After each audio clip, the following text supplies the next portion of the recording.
dominant medical model of birth is one of crisis. It's the idea that a birth is a disaster about to happen at any moment. And so they're doing everything in their power to try and prevent this horrible disaster. Unfortunately, all the things they're doing is making it much more likely for there to be a disaster.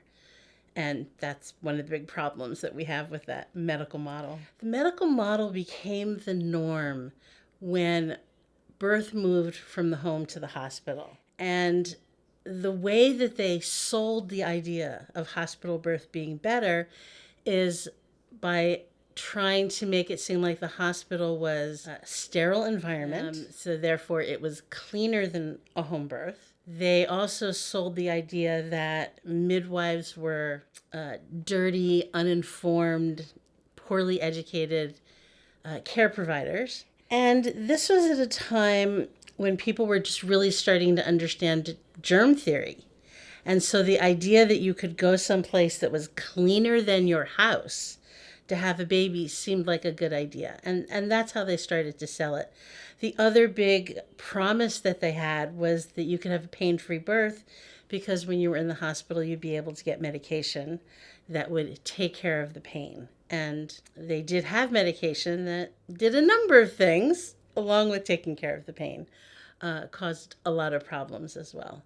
But that's how they started to lure women away from the home and into the hospital. So what some people call physiological birth is what I call primal birth. And that is a birth that unfolds in the way nature intended birth to unfold. We've got this brilliant, unimaginably brilliant interlocking system that enables us to go through this process to have a baby. All the other mammals do it. And what the problem with a birth with interventions is it causes us to not be able to fulfill that physiological pathway. That pathway is dependent on certain things happening or not happening in order for the birth to unfold. And every time we interfere with that process, we're potentially derailing it. What I find for women who are able to have, again, what I call a primal birth, usually the births are quicker. They can be very intense, but there's not a need to tell women what to do. I know that, for example, if a baby is not in quite the right position, there are things I could suggest to the mom to do to try and help the baby to change position. But when a woman's having a primal birth, I don't need to tell her anything. She's just doing those things. She just naturally gets into that position or moves a certain way and helps the baby adjust. And that's because she's in the template that she's supposed to be in the altered state of consciousness that is labor. And when you're there, you have access to that kind of information.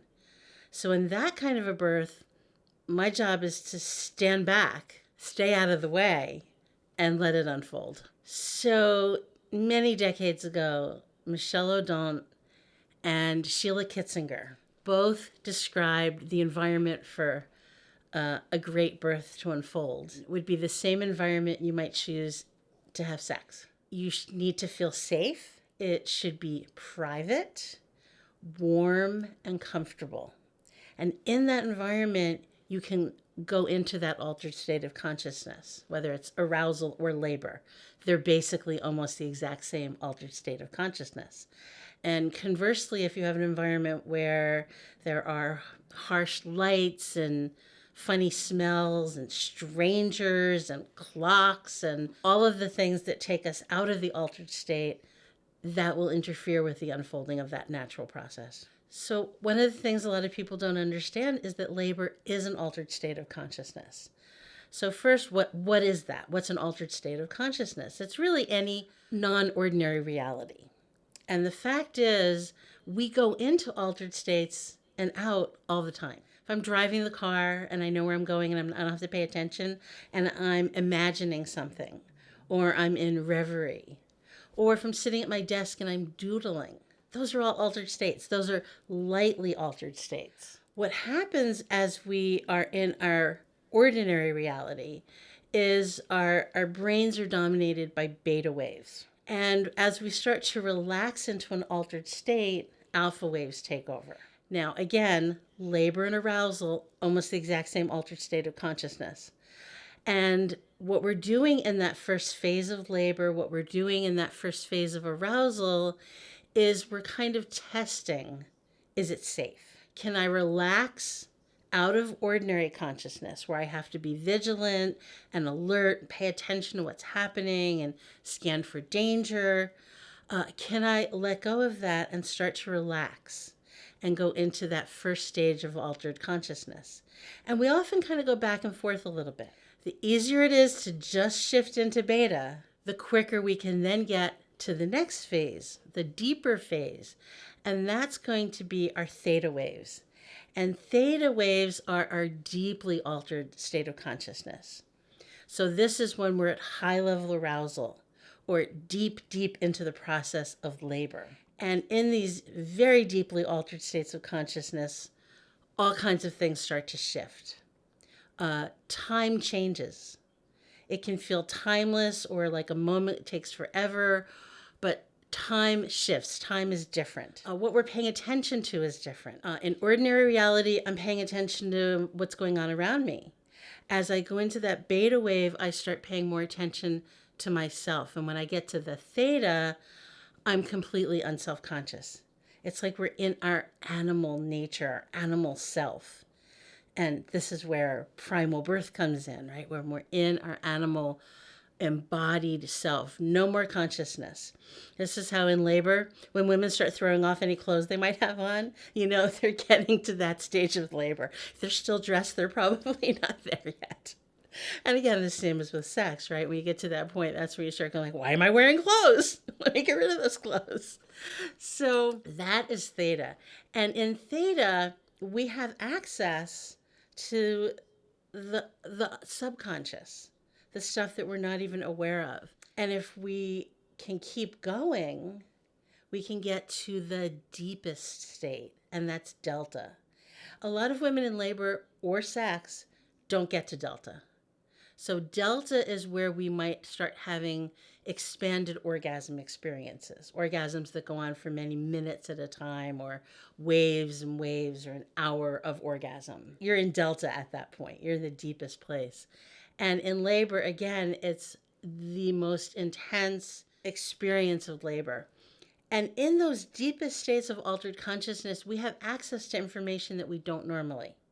Like I said, like for women who need the baby in a slightly different position, they don't need me to tell them. They're getting that access from, I don't know, the collective unconscious. We don't know where it comes from their cells. Who knows where the instructions come from. But when we're in that deepest state, we have access to it.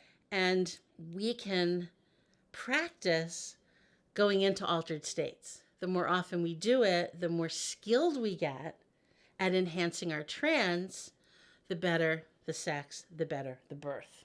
This is why sex is the best practice for having an amazing, even ecstatic birth experience, is because you're practicing your inner skills for enhancing your trance. So I'm now a holistic sexuality teacher, and I used to be a midwife. And when I tell people that, a lot of people go, oh, well, that's weird. Like, how would you go from being a midwife to being a sex teacher?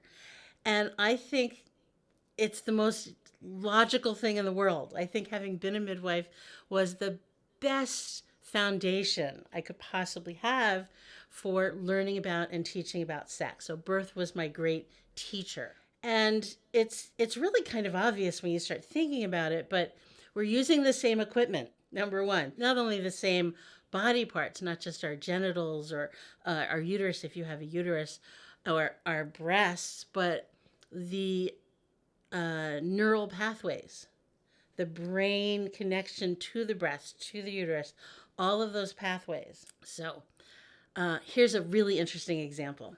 So when women are in labor and they're fully dilated and the baby's head descends and it hits the back of the pelvis. In fact, if we look at our pelvis here for a moment, right back here, there are two major nerve pathways that enter the back of the vagina here. Now, during labor, when the baby's head hits there, that's when women spontaneously start pushing the baby out. Now, what about sex? That's the point in sex where you're highly aroused, your uterus has moved up and forward, which is one of the things that a uterus can do. It moves during arousal and it opens up the back of the vagina. And that's the point where it starts to feel great to have something or someone deeply penetrating and pounding back there. It's hitting the same nerves, right? The same thing that gets the baby started is what's going to help get the baby out. That's just one of many examples about nerve pathways, but one that I just delight in. So the same nerves, the same pathways, the same genitals, the same connections, the same chemicals, right? So we're little chemical factories and we make all of these different chemicals all the time. What happens during sexual arousal and during labor? We start making more oxytocin. Oxytocin is the love and bonding hormone. Very handy if you're going to have a baby, because if we didn't fall madly in love with them, we'd never survive as a species, right? Because there's so much work. So we start getting more and more oxytocin. Oxytocin stimulates the contraction of labor. If you go into a hospital to get an induction, they give you a synthetic version of oxytocin, which doesn't cause contractions of the uterus, but it doesn't cause the love feelings, doesn't cause the bonding feelings. Big difference. Oh, and when you're having sex and you're getting oxytocin, you might start feeling more bonding with the person that you're having sex with, right? Because we don't have separate systems. We don't have a reproductive system and a sexual pleasure system and an emotional attachment system. We've got an integrated, integral, interlocking system. So oxytocin, key bonding hormone. We also get PEA, phenylethylalanine. PEA is the falling in love hormone, which is different than love and bonding. So PEA is what we get flooded with when we first fall madly in love with somebody. You want the biggest, best falling in love when you have a baby. And again, we need that because there's so much work. So we get a huge amount of this falling in love hormone. It's also why when we're having sex with people, we can tend to start feeling like we're falling in love with them, even when that wasn't our intention. Okay, so what else do we get? We get endorphins. Those are the feel-good chemicals. So I've always thought it was funny when people say, like, they didn't want to have sex because they had a headache. I'm like, have sex. That's the best cure for pain, right? So sex, the endorphins they're great for pain, for nausea, for any kind of discomfort. If you can get through that pain and into the trance state and you get the endorphins, those are your natural feel-good chemicals. And you get flooded with those, again, during sex, during labor, during birth. One more interesting one, DMT, dimethylalamine. And that is produced by the pineal gland and is theorized to be the God chemical, they call it, or in this case, the goddess chemical. And it's the experience of divine ecstasy. Now, yes, there's synthetic versions of it that you can get. And there's studies done of people who are having ecstatic experiences. And that's the chemical that's getting released in your brain. So the neurobiochemistry is basically the same. The structures are the same. Nerve pathways, organs, but also in a way you could say the energy is the same. And that's a little trickier to describe. But what I mean by energy is that we all have what we can think of as yin and yang energy. And yin energy is that receptive energy, the energy of opening, of surrender. And yang energy is the energy of doing, of action, of penetrating. We all have both. Everybody's got both of those. When it comes to sex, most of us have more of one than the other. When it comes to labor, we need both as well. The early part of labor, just like the early part of arousal, is about surrender. It's about relaxing and allowing and opening. The problem with too much of that, too much relaxing, is you're going to fall asleep, right? So in arousal, you've got to have relaxation and tension, and it's a dance between them. And the more you dance back and forth between those polarities, the more turned on you get, the deeper in labor you get. We've also got that second stage of labor where you have to push the baby out, and that is about as young as you will ever be in your life. When you are pushing a baby out, when you are spontaneously birthing a new life into the world, that is sort of the ultimate young energy. And again, we need both. For everything in life, we need both to have great sexual pleasure, great orgasms. We need both to have amazing ecstatic birth experiences, or primal birth experiences, because not everybody gets the ecstatic birth.